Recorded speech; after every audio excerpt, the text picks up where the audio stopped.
If you've lived on planet Earth during this past year, you'll know the pandemic has been a huge deal that's affected us globally. While many of us are feeling the effects of this pandemic, how many of us truly understand what is happening and why we've had to make such significant changes to our lives? How can a microscopic particle with no brain or body like the coronavirus create such a huge impact? More importantly, what can we learn from our current situation that will help us better protect ourselves when another pandemic bursts onto the scene? Throughout this video series, you are going to learn about how to be able to recognize what's going on inside your body, which will help you understand how viruses affect us and ultimately what's happening in the COVID-19 pandemic. First, we'll begin by learning about how cells keep our bodies alive through a process called protein synthesis, thanks to the instructions provided by DNA. Next, we'll be able to dive into how viruses infect our cells and disrupt the system keeping us alive. Third, with this knowledge, we'll proceed to exploring the stages of infection and the different ways that we characterize the diseases that viruses cause. Fourth, that will then lead us into learning about the human immune system so that you can understand how vaccines work and what antibody testing is. Finally, having gained a strong grasp on these scientific concepts, you will be able to join us on the endeavor towards understanding what coronavirus is, how it behaves, and why it's affected us on such a significant scale. Our goal is that by the end of this series, we'll have equipped you with the information that you need in order to safely navigate the pandemic, make informed decisions for yourself, and protect the people around you. Without further ado, let's jump right in. One cold winter morning, you open your eyes to find the most delightful sight outside your window. The trees are dressed in fresh white robes, and soft blankets of snow cover the ground. It's finally the day you've been waiting for all year! In a hurry, you call your friends and decide to, wait for it, have a snowball fight. But you and your friends are quite competitive, so you establish a set of rules to your game. Everybody has two goals. 1, don't get hit, and 2, hit as many players from the opposing team as possible. The team with the last standing member wins. So how would you strategize to win? First of all, work together and don't pull any random risky moves that endanger yourself and your team. Second, find or create some solid barriers to protect you from incoming snowballs.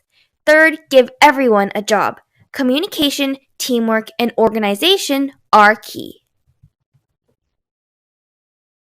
Your team in the snowball fight is like the human body. Its major goal is to perform its various functions correctly and survive.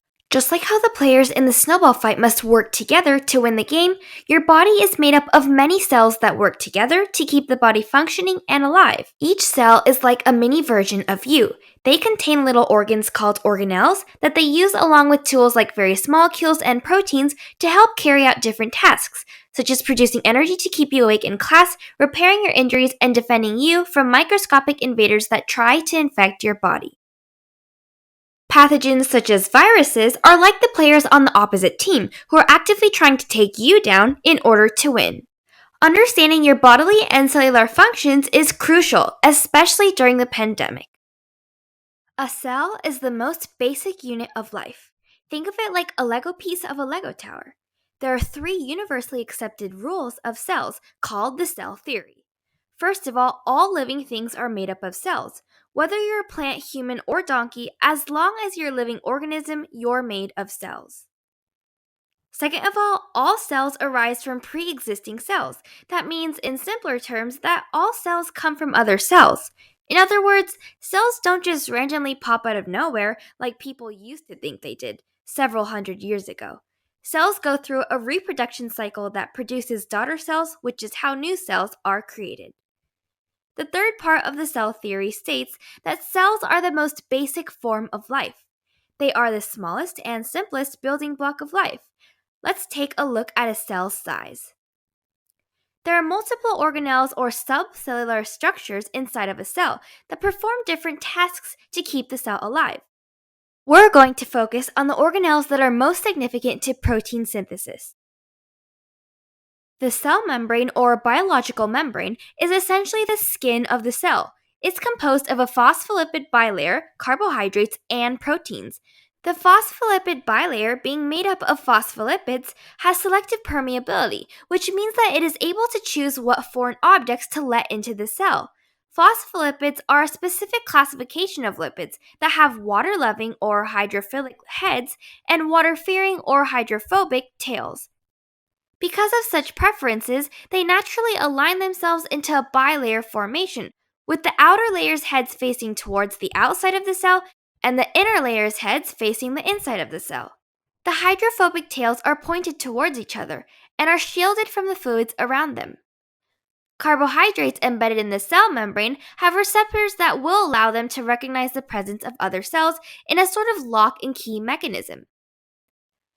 Transport proteins have channels that allow specific molecules to pass through the membrane and into the inside of the cell. Without the cell membrane, the contents of the cell would have no way of staying in place and it would die. It's the same concept as what would happen if you didn't have skin. Your flesh, organs, and bones would have no way of staying together and your quietus would be imminent. The nucleus is basically the control center of the cell. It holds DNA, or deoxyribonucleic acid, which contains hereditary information and codes for proteins. The nucleus regulates what the cell does and the activities that happen within the cell, including growth and metabolism. It also has a double-layered membrane with pores that allow the nucleus to communicate with the rest of the cell. Surrounding the nucleus is an organelle called the endoplasmic reticulum, which is like a factory. Its major function is to produce proteins. Rough endoplasmic reticulum, or rough ER, has ribosomes on it, and smooth endoplasmic reticulum, or smooth ER, has no ribosomes on it, which is a perfect transition into ribosomes. They're like little Krabby Patties attached to the endoplasmic reticulum. Ribosomes have an upper, larger subunit and a lower, smaller subunit that will play a role in protein synthesis. How do you think all those organelles can do their job? The mitochondria is the powerhouse jelly bean of the cell. It generates the chemical energy required for the cell to carry out its regular functions. It has a membrane that holds its contents in place. Mitochondria also has its own DNA and ribosomes in its mitochondrial matrix. And it just looks like a jelly bean. The lysosome is like a death sack, or in nicer terms, a recycling bin of the cell. When a malfunctioning or worn out part of a cell can no longer work, the lysosome will break it down and digest it, then repair it to be used again. All of these organelles, minus the cell membrane, flow around in cytoplasm, which is a jelly-like fluid composed mainly of water and salt. In addition to holding the organelles in place, the cytoplasm also gives the cell its shape. Altogether, these organelles work together to keep a cell functioning properly. But you're not made up of just one cell.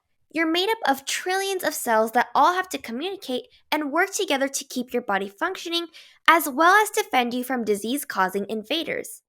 If we revisit our snowball fight analogy, you have a massive team on your side. However, so does your competition.